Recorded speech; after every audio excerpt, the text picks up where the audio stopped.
I've now finished buttoning up the bottom side of the engine. You can see it's upside down here. The front cover is installed and torqued. And you can see the oil pan as well is installed. I wanted to get those things done at the same time, so you use a little bit of RTV at the corners of the joints, and it's always best if you can get those things together at the same time, get them all snugged down while the sealers are workable, are still soft. So front cover, oil pan, you can see the reinforcements that are on this engine on the oil pan rail. I don't know if they did that on all Chevys. I think that was something that came later, but the 85 has them. Put on the oil filter so that it's in good shape as long as it's upside down. Let's see, electronic spark sensor up there on the side of the block. I do need to finish bolting down the flex plate, but bolts are in, they just need to get torqued. So at this point we're ready to add in and do the harmonic balancer.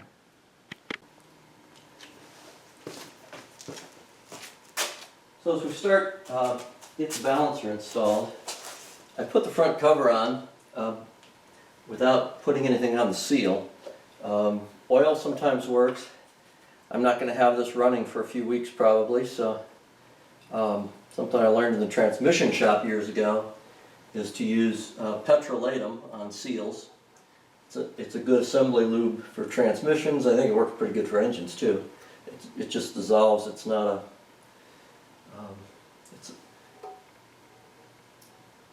doesn't have any additives in it. It just keeps the seals lubricated.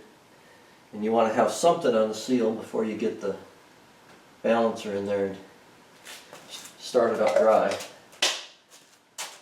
So we'll start there. And then this tool we're going to use to pull the balancer back on. That's the adapter goes into the crankshaft. You take that down till she's tight. And then find the balancer. And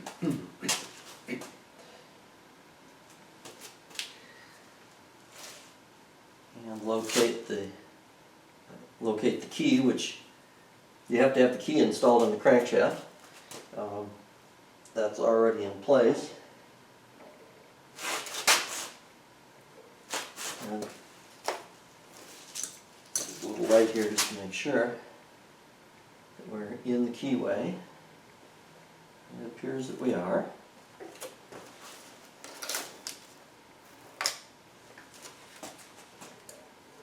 Just wiggle it a little bit. Yeah, good. Okay. And then instead of pulling with bolts, we're going to push through this bearing with that adapter, and then the center screw just threads down on there.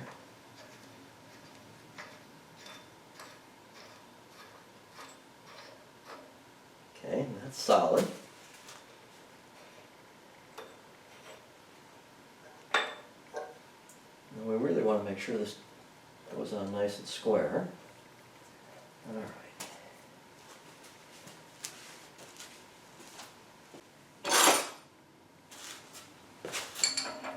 16. Okay, 16 millimeters on that one. I'm sure I don't need a wrench this heavy, but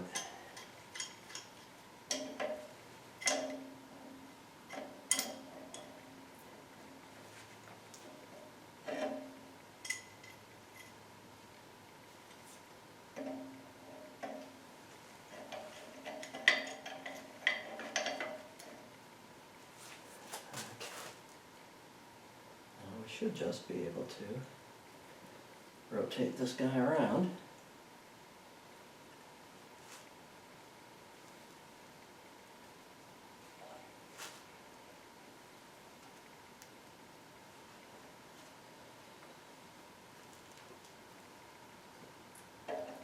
making sure that the center screw doesn't turn. That would just turn the crank, but I don't really want to turn the crank. I'd like it to stay right where it is since it's sitting at top dead center.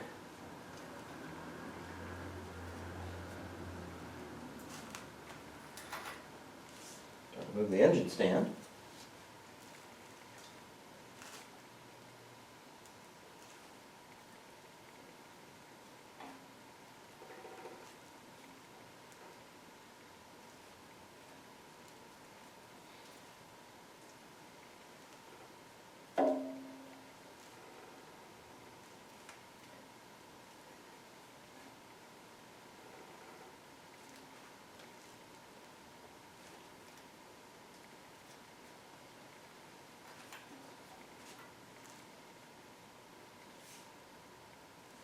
And that felt like it bottomed out right there.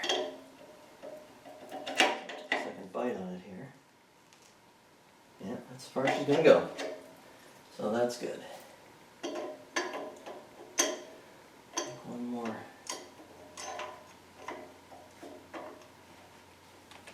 more pull. Yeah.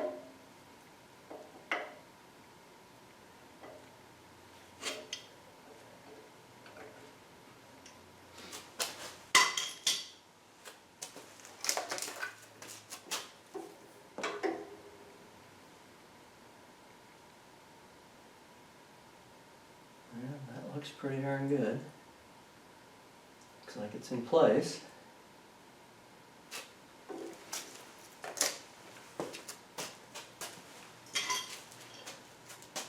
Now we just have to back that guy off of there.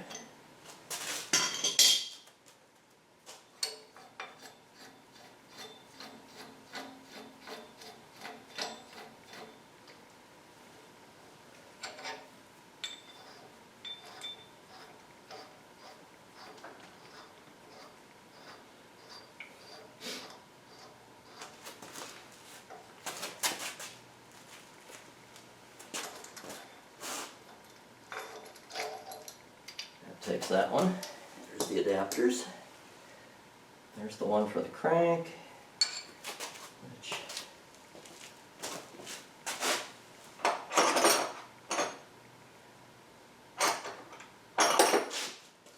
is smaller than 16.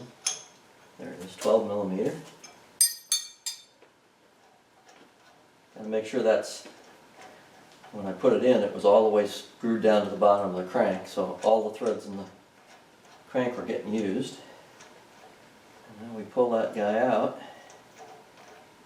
Yeah, it's only about that long. But then that takes care of that adapter. And with that,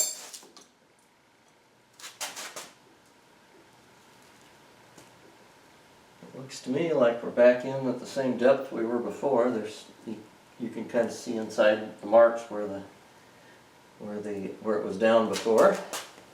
My timing mark is lined right up with the pointer now.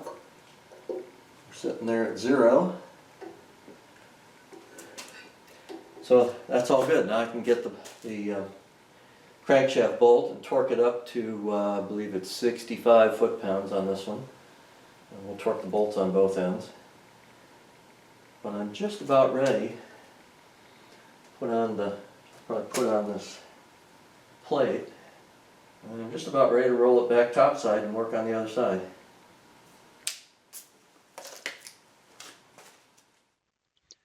And here's the engine now, about ready to go back in the car. You can see with the water pump installed, engine mount brackets. The intake and the valve covers are set in place, but they're not bolted down. They're sitting on their gaskets. You can see the distributor in the back. This was a trial fit. I wanted to make sure everything went together and everything lined up properly and that we were in good shape with it. You can see how nice the intake manifold cleaned up with the blasting. The valve covers are freshly repainted with the paint that I got from the Corvette shop. I couldn't find paint from a Camaro shop, so I gave it a try. I figured in the same model years that they probably used similar colors between the Camaro and the Corvette, and so This one, I think the name of the color is nickel, but it was a really close match to the original paint, which had, I think, discolored some from all the years, but they look pretty nice. So next step is for the engine, for me to put it back in the car. I'm going to take the covers off and reinstall it.